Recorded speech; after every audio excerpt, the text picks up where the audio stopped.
شروع اللہ کا نام لے کر جو بڑا مہربان نہایت رحم والا ہے۔ یاسین، حکمت بھرے قرآن کی قسم، تم یقیناً پیغمبروں میں سے ہو، بالکل سیدھے راستے پر۔ یہ قرآن اس ذات کی طرف سے اتارا جا رہا ہے جس کا اقتدار بھی کامل ہے، جس کی رحمت بھی کامل، تاکہ تم ان لوگوں کو خبردار کرو جن کے باپ داداؤں کو پہلے خبردار نہیں کیا گیا تھا، اس لیے وہ غفلت میں پڑے ہوئے ہیں۔ حقیقت یہ ہے کہ ان میں سے اکثر لوگوں کے بارے میں بات پوری ہو چکی ہے، اس لیے وہ ایمان نہیں لاتے۔ ہم نے ان کے گلوں میں توق ڈال رکھے ہیں جو ٹھوڑیوں تک پہنچے ہوئے ہیں، اور اس وجہ سے ان کے سر اوپر کو اٹھیرے گئے ہیں، اور ہم نے ایک آڑ ان کے آگے کھڑی کر دی ہے اور ایک آڑ ان کے پیچھے کھڑی کر دی ہے، اور اس طرح انہیں ہر طرف سے ڈھانک لیا ہے، جس کے نتیجے میں انہیں کچھ سجائی نہیں دیتا۔ اور ان کے لیے دونوں باتیں برابر ہے، چاہے تم انہیں خبردار کرو یا خبردار نہ کرو، وہ ایمان نہیں لائے گے۔ تم تو صرف ایسے شخص کو خبردار کر سکتے ہو جو نصیحت پر چلے اور خدا رحمان کو دیکھے بغیر اس سے ڈرے۔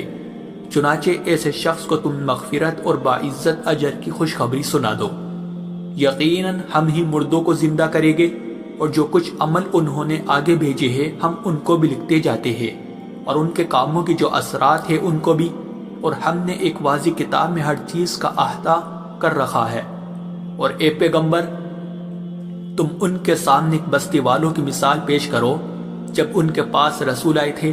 جب ہم نے ان کے پاس شروع میں 2 رسول بھیجے تو انہوں نے دونوں کو جھٹلا دیا، پھر ہم نے ایک تیسرے کے ذریعے ان کی تائید کی،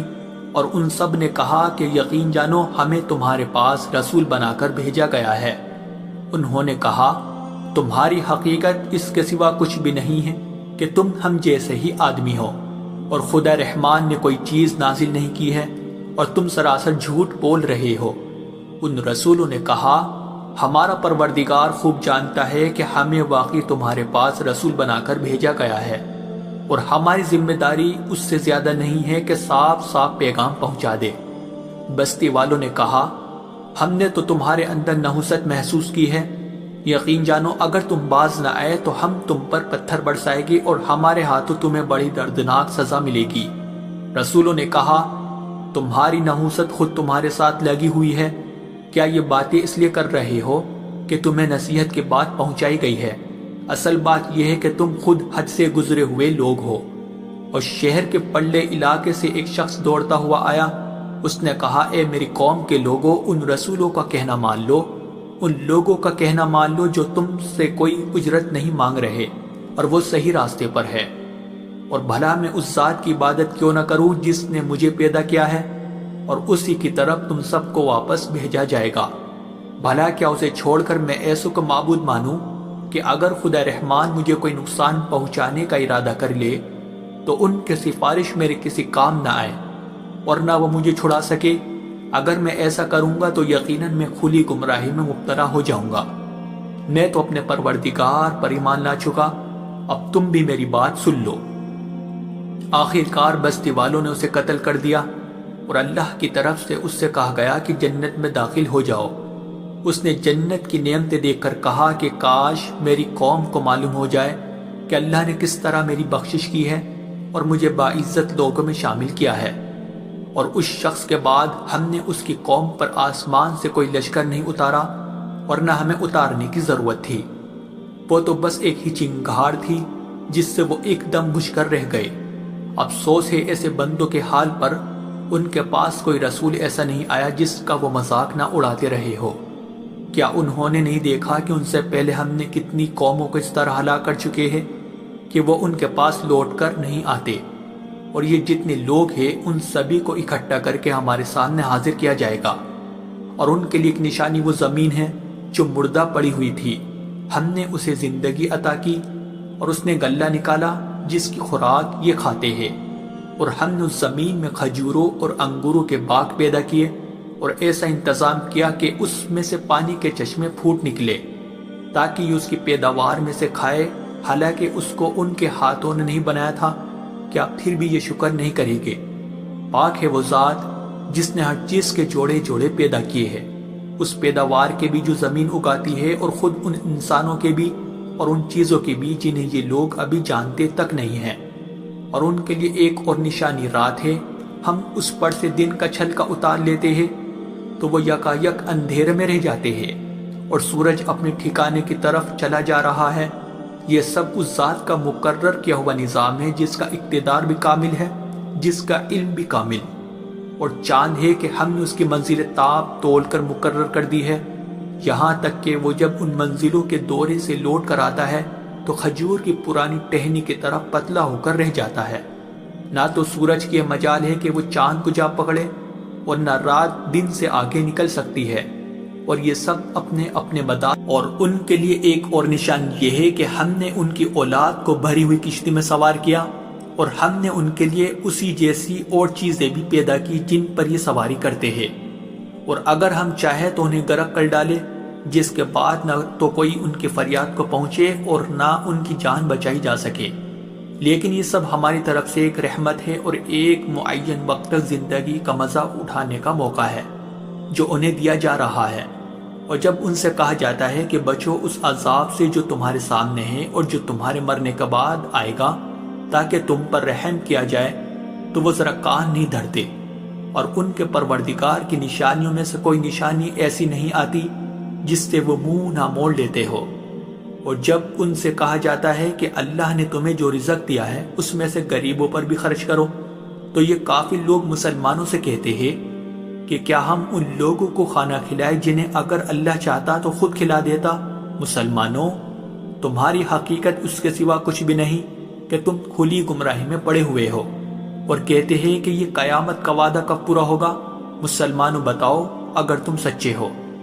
دراصل یہ لوگ بس ایک چنگاڑ کا انتظار کر رہے ہیں جو ان کی اجت بازی کے عین درمیان انہیں آ پکڑے گی، پھر نہ یہ کوئی وصیت کر سکے گے اور نہ اپنے گھر والوں کے پاس لوٹ کر جا سکے گے، اور سور پھونکا جائے گا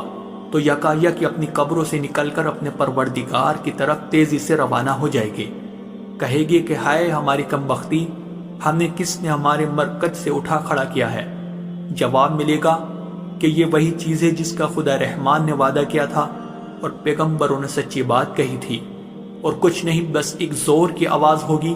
جس کے بعد یہ سب کے سب ہمارے سامنے حاضر کر دیے جائیں گے۔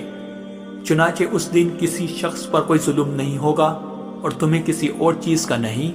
بلکہ انہی کاموں کا بدلہ ملے گا جو تم کیا کرتے تھے۔ جنت والے لوگ اس دن یقیناً اپنے مشغلے میں مگن ہوگے، اور وہ ان کی بیویاں گھنے سایوں میں آرام دانشتوں پر ٹیک لگائے ہوئے ہوگے۔ وہاں ان کے لیے میوے ہوگے اور انہیں ہر وہ چیز ملے گی جو وہ منگوائے گے۔ رحمت والے پروردگار کی طرف سے انہیں سلام کہا جائے گا،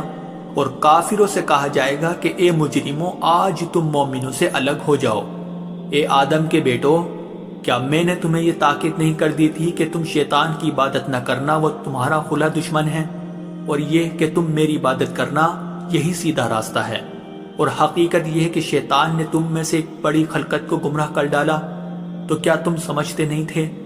یہ ہے وہ جہنم جس سے تمہیں ڈرایا جاتا تھا، آج اس میں داخل ہو جاؤ کیونکہ تم کفر کیا کرتے تھے۔ آج کے دن ہم ان کے منہ پر مہر لگا دیں گے، اور ان کے ہاتھ ہم سے بات کریں گے اور ان کے پاؤں گواہی دیں گے کہ وہ کیا کمائی کیا کرتے تھے، اور اگر ہم چاہیں تو یہی دنیا میں ان کی آنکھیں مل یا میٹ کر دیں، پھر یہ راستے کی تلاش میں بھاگے پھرے، لیکن انہیں کہاں کچھ سجا، اور اگر ہم چاہیں تو ان کی اپنی جگہ پر بیٹھے بیٹھے ان کی صورتیں اس طرح مسخ کر دے کہ یہ نہ آگے بڑھ سکے اور نہ پیچھے لوٹ سکے، اور ہم جس شخص کو لمبی عمر دیتے ہیں اسے تخلیقی اعتبار سے الٹ ہی دیتے ہیں، کیا پھر بھی انہیں عقل نہیں آتی؟ اور ہم نے اپنے ان پیغمبروں کو نہ شاعری سکھائی ہے اور نہ وہ ان کے شایان شان ہیں، یہ تو بس ایک نصیحت کی بات ہے،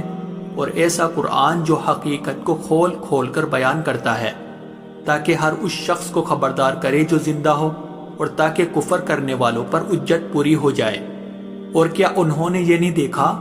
کہ ہم نے اپنے ہاتھوں کی بنائی ہوئی چیزوں میں سے ان کے لیے موشی پیدا کیے اور یہ ان کے مالک بنے ہوئے ہیں،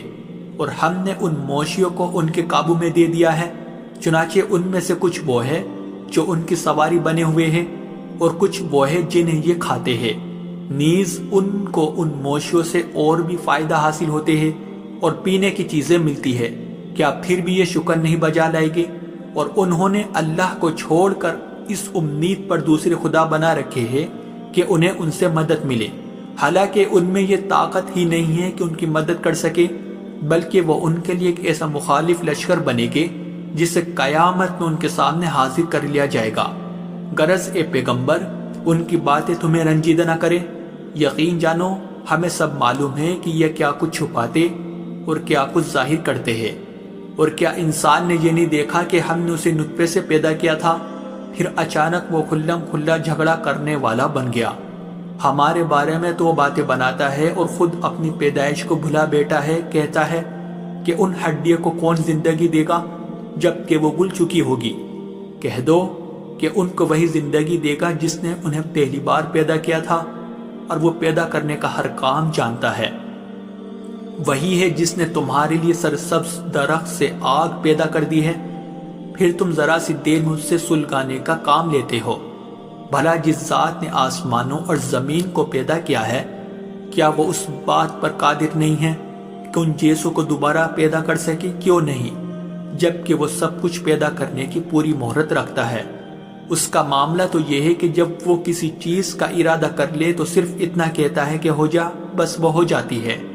غرض پاک ہے وہ ذات جس کے ہاتھ میں ہر چیز کی حکومت ہے، اور اسی کی طرف تم سب کو آخر کار لے جایا جائے۔